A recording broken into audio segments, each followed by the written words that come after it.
여러분, 하나님이 어떤 분인지 알기 위해서 하나님의 말씀을 우리가 이제 딱 이렇게 펼치게 되면 맨 처음에 나타나는 구절이 뭐죠? 태초에 하나님이 천지를 창조하시니라.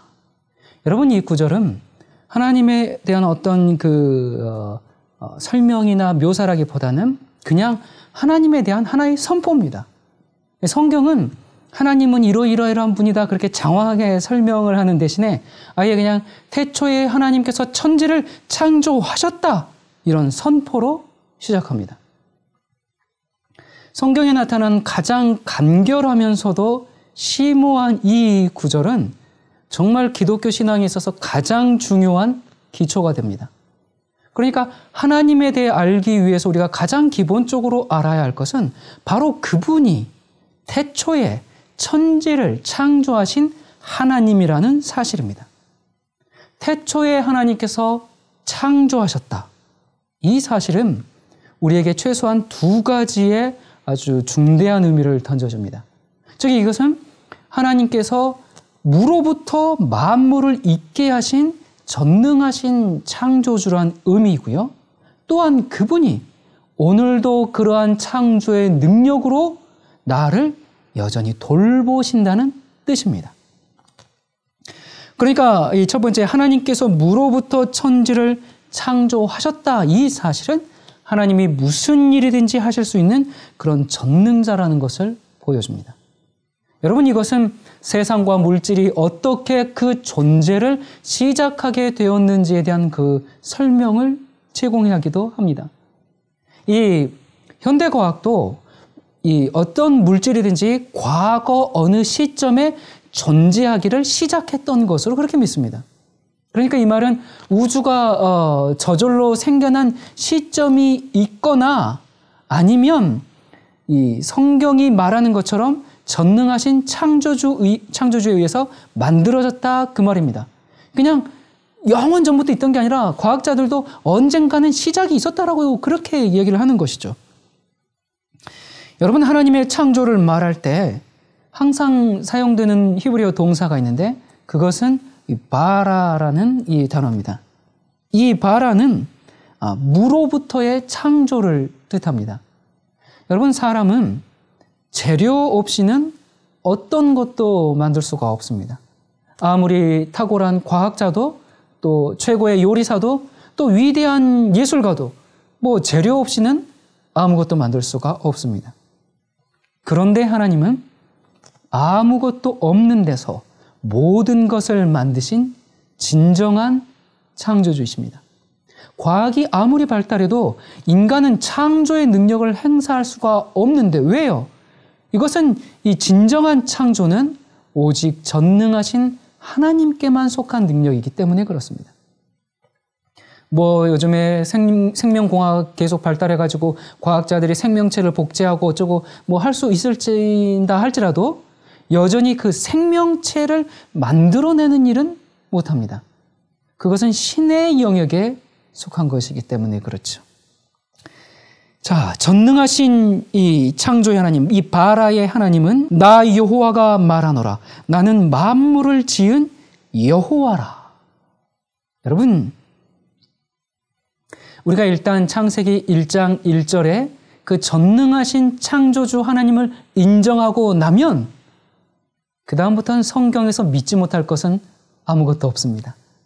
그 이유는 없는 것을 있게 하시는 그 창조주 하나님의 그 존재를 믿는다면 그 하나님이 이제 성경의 다른 모든 기적들도 다 행하실 수 있는 분임을 믿는 것은 뭐 결코 어려운 일이 아니기 때문에 그렇죠. 내가 땅에 기초를 놓을 때 내가 어디 있었느냐? 내가 깨달아 알았거든 말할지니라. 자, 여러분, 창조주 하나님 앞에서 감히 창조에 대해서 반론을 제기할 자격을 가진 인간이 아무도 없습니다. 하나님께서 땅에 기초를 놓을 때 그걸 보았던 인간 한 명도 없습니다. 그럼에도 불구하고 이 진화론자들이 방사성 동위 원소 연대 측정법 뭐 이런 거 있죠. 지구의 지질학적 나이가 뭐 45억 년 이상이기 때문에 성경의 창조 이야기는 믿을 수 없다 그렇게 이제 주장을 해요. 여러분, 그런데 이런 주장은 우리가 창조 기사만 좀 자세히 읽어봐도 금방 답이 보입니다. 자, 예를 들어서요. 하나님이 아담을 만드셨을 때 아담이 응애 하면서 막 태어난 신생아였습니까? 아니죠. 어른으로 창조하셨어요. 그러니까 분명 아담은 몇 살이에요? 1살. 1살인데 완전한 성인으로 태어났습니다. 자, 그 완전한 성인인 그 1살이 도대체 얼마나 자라야 그렇게 되는가? 몰라요. 자, 하나님이 나무를 만드셨을 때 그 나무도 풍성한 열매와 가지를 쭉쭉 뻗고 있는 그런 나무로 창조하셨어요. 그래서 바로 과일을 금방 따먹을 수 있게 창조하셨습니다. 자, 이들 나무를 잘라보았다면 나이테가 있었겠죠? 근데 나이테가 과연 몇 개가 나왔을까요? 아직 방금 태어난 1분밖에 안 된 그 나무인데 이 1년도 안 된 나무기 때문에 이론적으로는 나이테가 전혀 없어야 옳겠죠. 하지만 하나님이 나무를 창조하셨을 때 성인 아담을 지으신 것처럼 마찬가지로 나무도 이미 나이테들을 가진 상태로 창조하셨을 것입니다. 마찬가지로 하나님은 이 지구도 이미 나이가 든 상태로 만들 수 있었을 것입니다. 식물이 자라고 그 안에 미생물이 번식할 수 있도록 정말 이 지구의 토양도 그러한 세월이 흔적이 쌓인 채 그래서 인간이 살 수 있는 가장 최상의 상태로 그렇게 창조가 된 것이죠. 그런데 이 목격하지도 못하고 믿기도 힘든 이 놀라운 창조 사건을 우리가 어떻게 받아들일 수 있을까요? 사실 이것은 믿음이라고 하는 것에 대한 이 전반적인 문제이기도 하죠. 성경의 이 믿음장, 그럼 성경의 믿음장은 어디를 말해요? 히브리서 11장. 거기에 보면 우리는 믿음의 원리가 무언지를 보게 됩니다. 믿음으로 우리는 이 세상의 모든 것이 하나님의 말씀으로 창조되었으며 보이는 것이 보이지 않는 것으로 만들어졌다는 것을 압니다. 그러니까 창조의 사건을 목격한 사람은 아무도 없지만 믿음으로 우리는 그것을 받아들이게 됩니다. 믿음으로 우리는 이 세상의 모든 것이 하나님의 말씀으로 창조되었으며 보이는 것이 보이지 않는 것으로부터 만들어졌다는 것을 안다라고 얘기합니다. 처음부터 이 창조 사건을 포함한 성경의 모든 진리를 우리가 다 알 수는 없어요. 그러나 믿음으로 시작하면 서서히 알게 된다는 말입니다. 이 믿음으로 안다. 그게 뭘까? 그냥 믿습니다. 그게 믿음으로 안다는 걸까요? 근데 이런 식으로 설명이 좀 될 수 있을 것 같아요. 여러분, 우리가 이제 한 번도 가보지 않은 곳을 갈 때 그 다음에 무작정 운전하고 가다 보면 거기 목적지가 나올 거야 하고 갑니까? 그렇지 않죠. 우리가 정말 한 번도 안 가본 곳, 그 미지의 곳을 향해 갈 때는 어떻게 해요? 지도를 이렇게 보거나 이 주소로 가면 되군요. 그래서 주소를 받거나 안내를 받고 우리가 출발을 합니다. 근데 이때 우리는 이제 목적지에 대해서는 아직은 모르지만 그러나 그곳에 도착할 것이다라는 믿음을 가지고 출발합니다. 자, 그리고 이제 가면서 이런저런 이정표들을 이렇게 보게 되죠. 내가 지금 목적지를 향해서 바르게 가고 있구나. 그런 믿음을 갖게 됩니다. 그리고 가다가 아주 중요한 또 이정표를 만났을 쯤엔 어때요? 이제 조금만 더 가면 도착하겠구나. 그런 더 큰 믿음을 가지게 되죠.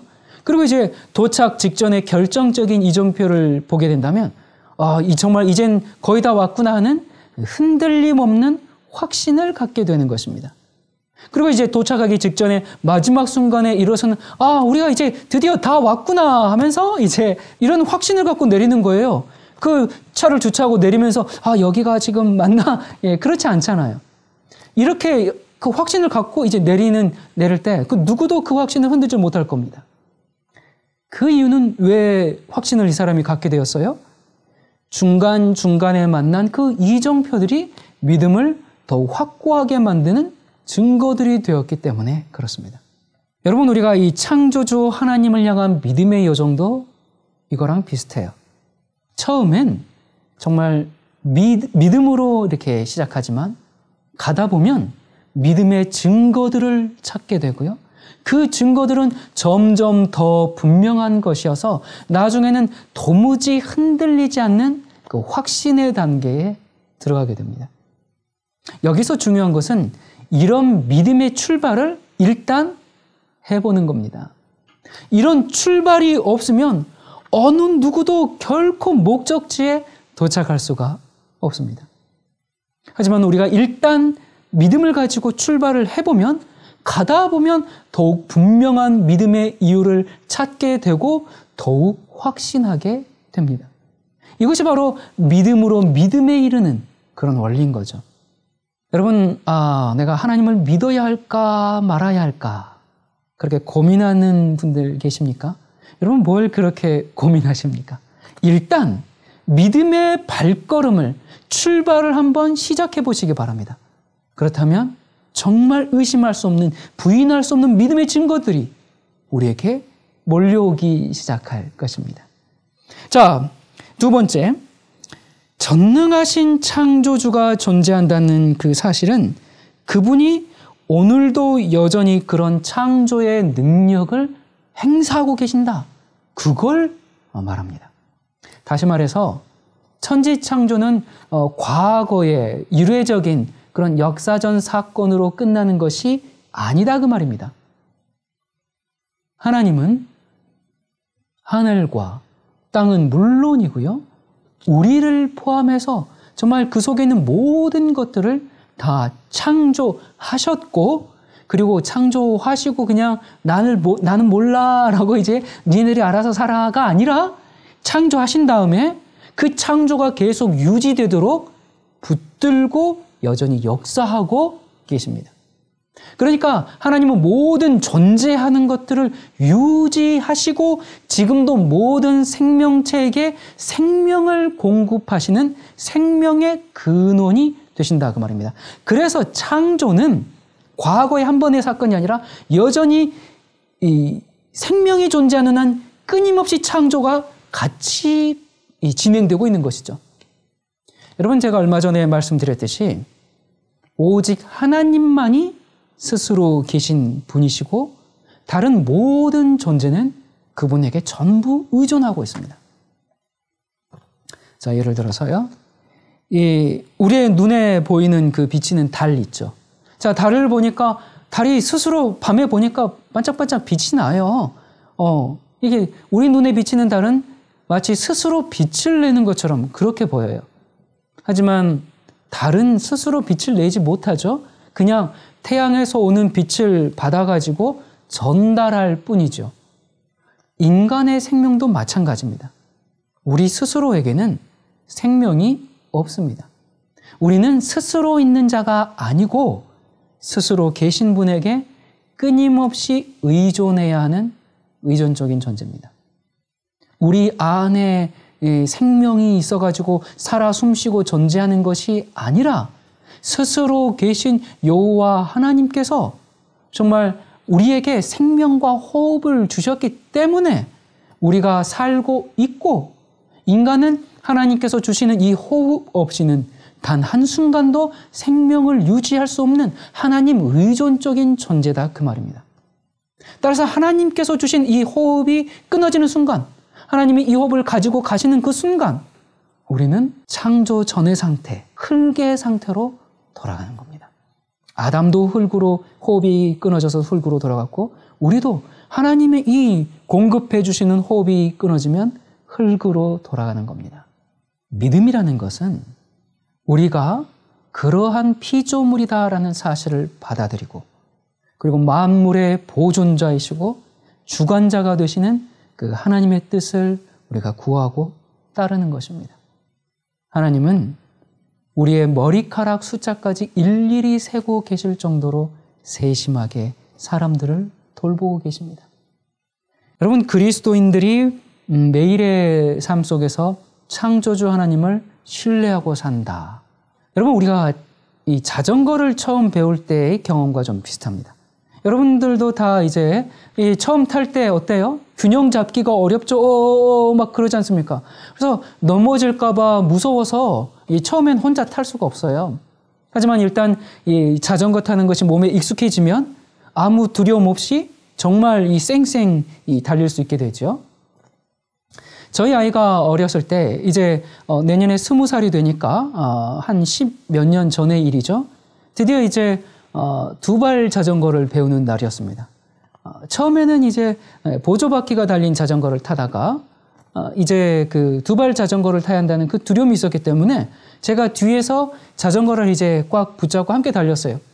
그때 아들은 이 자전거를 타고 달리면서 천천히 이제 이렇게 가면서 아빠가 이제 뒤에서 붙잡은 손을 혹시나 놓지는 않을까 걱정이 돼가지고 이제 이렇게 얘기하죠. 아빠 자전거 손 놓으면 안 돼요. 예, 이렇게 얘기하면 저는 이제 그렇게 난 잘 잡고 있어 하면서 이제 뒤따라가죠. 근데 아들이 탄 자전거 속도가 이제 조금씩 빨라져요. 그러면 이제 아이가 이제 아빠가 이 자전거 붙잡은 손을 놓치지는 않을까 이제 걱정이 되어가지고 계속 얘기하죠. 아빠 자전거 지금 잘 잡고 있죠? 예. 잘 잡고 있어 하면서 저는 이제 아이가 탄 그 자전거가 넘어지지 않게 이렇게 붙잡고 이제 달려요. 그리고 이제 좀 어느 정도 가다 보면 아이가 이제 혼자서 탈 수 있겠다라고 이제 생각해서 자전거에서 이렇게 잡고 가다가 한 손씩 이렇게 탁탁 이렇게 떼보는 거죠. 떼보다가 그래도 곧잘 달리거든요. 그래서 이제 이번에는 아예 두 손을 다 떼고 자전거에서 이제 이렇게 뒤에서 달려가면서 이제 걱정하지 마, 잘 가고 있어 이제 이렇게 안심을 시키죠. 뒤에서 아빠가 붙들고 있으니까 겁날 게 없어요. 아빠가 잡고 있으니까. 그러면서 이제 가다 보면 점점 속도를 높이게 되죠. 사실 자전거는 천천히 갈 때보다 빠른 속도로 갈 때가 더 안정적으로 이제 넘어지지 않고 갈 수 있지 않습니까? 자, 이렇게 가면서 어떻게 돼요? 아이는 자전거를 혼자서 이제 탈 수 있게 되었습니다. 그렇게 두발 자전거를 배울 수 있었던 그 비결은 뭐였어요? 아빠가 뒤에서 자전거를 꼭 붙잡고 있다라는 그 믿음으로 탔기 때문에 그렇습니다. 여러분, 이 하나님을 믿고 사는 삶이라는 것이 바로 이런 거죠. 이제 내년이면 20살 되는 이 아이가 나는 스스로 자전거도 정말 이 과거에 제가 다 붙잡고 이렇게 해줘가지고 이 자전거 탈 수 있게 됐는데 자기가 마치 그냥 혼자 탄 것처럼 과거를 다 잊어버리면 돼야 안 돼요? 예, 안 되죠. 자, 마찬가지로요. 하나님이 나를 붙들고 계신다. 그걸 믿고 그분을 전적으로 신뢰하고 그리고 앞으로 나아가는 그 발걸음이 바로 그리스도인의 삶, 하나님을 믿는다는 삶. 그러니까 창조주이신 하나님 아버지가 나의 삶을 붙들고 계시는구나. 이 아이가 내 뒤에서 아버지가 자전거를 붙잡고 있으니까 내가 넘어지지 않고 탈 수 있다라는 그런 믿음을 가졌던 것처럼 창조주 하나님 아버지께서 나의 삶을 붙들고 계신다. 이러한 절대적인 확신을 갖고 사는 것이 바로 무엇이다고요? 믿음의 삶입니다. 여러분, 창세기 1장의 이 창조 주간 동안 매일 반복해서 나타나는 표현이 있는데요. 그것은 하나님이 가라사대 그대로 되니라. 이 말씀이 하나님의 입술에서 터져 나오기가 무섭게 계속 만물들이 창조됩니다. 막 이렇게 시간이 걸리지 않았어요. 여러분, 한번 이 창조 주간에 일어났던 일들을 한번 상상해 보면 여러분 정말 신나는 일이었을 겁니다. 하나님의 말씀이 떨어지기가 무섭게 빛이 있으라니까 빛이 생기고 꽃이 있어라 동물들이 있으라니까 온갖 종류의 동물들이 생기기 시작했습니다. 성경의 하나님은 이처럼 말씀의 하나님, 그분은 말씀으로 천지를 지으신 분이십니다. 우리가 성경을 이 하나님의 그 옛날 말씀, 그러니까 지나간 옛날 이야기, 옛날 역사, 그렇게로만 읽는데 우리가 문제가 있는 겁니다. 그렇게 읽으면 그 말씀은 죽은 말씀이고 죽은 글자예요. 그 말씀은 오늘 나의 삶에는 아무런 능력도 행사하지 못합니다. 여러분, 천지를 지으신 하나님은 오늘도 동일하게 능력이 충만한 말씀으로 우리 삶에 찾아오십니다. 하나님의 말씀은 과거 그 역사 속에서뿐만 아니라 오늘 나의 삶에서도 그 창조의 역사가, 그 창조의 능력이 재현될 수가 있는 겁니다. 하나님의 말씀이 오늘 나의 삶에서도 동일한 창조의 능력으로 역사하시도록 하기 위해서 한 가지 전제 조건이 필요합니다. 그것은 성경을 사람의 말이 아니라 하나님의 말씀으로 인정하는 데서부터 시작합니다. 성경을 하나 써놓은 그냥 문학이지 이렇게 이해하면요, 교훈은 얻을 수 있을 겁니다. 그러나 그 말씀이 내 삶 속에서 능력으로 역사하고 나를 재창조하는 일은 경험하지 못할 겁니다. 성경을 하나님의 말씀으로 받아들일 때 우리는 그 말씀의 능력을 경험하게 되는 것입니다. 여러분, 가브리엘 천사가 마리아에게 나타나서 예수님의 그 출생에 대해서 예언했을 때 마리아는 도무지 그게 무슨 말인지 깨닫지 못했어요. 그래서 이렇게 얘기합니다. 아니, 나는 사내를 알지 못하는데 어찌 이런 일이 있으리까? 이게 도대체 무슨 말씀입니까? 이건 말도 안 되는 소리입니다. 예, 그렇게 얘기하죠. 그때 천사가 이 마리아에게 이제 하나님의 이 거룩한 말씀을 선포하게 됩니다. 성령이 내게 임하시고 지극히 높으신 이의 능력이 너를 덮으리니 이러므로 나실 바 거룩한 자는 하나님의 아들이라 일컬으리라. 이때 마리아가 뭐라고 얘기했습니까? 비록 그녀는 이해할 수 없었지만 말씀에 굴복합니다. 주의 계집종이오니 말씀대로 내게 이루어지이다. 여러분, 이것이 하나님의 말씀을 대하는 사람의 자세입니다. 믿음이라는 것은 마리아처럼 이렇게 말씀에 반응해서 순종하는 모습입니다. 이러한 대답이 우리가 하나님의 말씀을 만날 때 해야 할 그런 반응인 겁니다. 여호와의 말씀이 우리 인생에게 임할 때 그것에 응답하는 것이 창조의 능력을 체험하는 비결인 겁니다.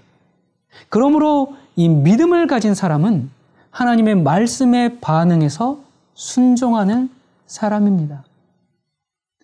마리아가 이 천사를 통해서 전달된 그 말씀에 응답했을 때 그녀는 메시아를 잉태하는 놀라운 특권을 누리게 되었죠.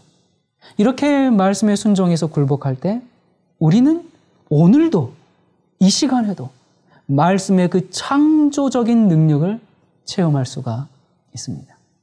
천지를 창조한 그 하나님의 말씀은 오늘 그 말씀의 순종으로 반응하는 모든 사람의 삶을 새롭게 창조하기에 능한 그 능력의 말씀으로 역사합니다. 여러분, 여기서 제가 한 가지만 더 말씀드리고 마치도록 하겠습니다. 아까 히브리어로 창조가 뭐라고 했습니까? 바라입니다. 무에서 유를 창조하는 것이 바라인데 히브리어로 말씀이 뭐냐면 다바르입니다. 그러니까 바라와 다바르, 이 발음이 비슷하죠? 그러니까 창조는 말씀이고 말씀이 창조다, 그 말입니다. 무슨 말이냐면 하나님은 다바르로, 말씀으로 세상을 만드셨어요. 그래서 말씀하시자 뭐가 일어났어요? 창조가 일어났습니다. 그러니까 성경에 기록된 하나님은 한마디로 말씀하신 분입니다. 말씀으로 우주 만물을 창조하셨고 말씀을 통해서 당신을 계시하실 뿐 아니라 말씀을 통해서 오늘날 우리 성도들의 삶과 인생의 발걸음을 인도하시기 때문에 그렇습니다. 그러니까 우리가 말씀을 받아들이면 우리에게 무슨 일이 일어나는 거예요? 우리가 다바르를 받아들이면 창조가 일어납니다. 하나님의 말씀을 믿으면 우리의 삶 속에서 그 창조의 경이적인 사건들이 발생한다, 그 말입니다. 그래서 하나님의 창조는 아주 오래전에 있었던 먼 그 과거의 일이 아니라 오늘도 말씀을 통하여 우리의 삶을 매일 새롭게 하시면서 당신이 창조주 하나님이심을 우리의 삶 속에서 증명하시는 겁니다. 자, 여러분, 우리는 존재합니다. 그러나 이 김춘수의 꽃처럼 하나님께서 나의 이름을 부를 때 내가 응답하지 않으면 다만 하나의 몸짓에 지나지 않은 것입니다. 그러나 나의 이름을 부르시고 내게로 왔을 때 내가 대답하면 나는 꽃이 되는 것입니다. 감사합니다.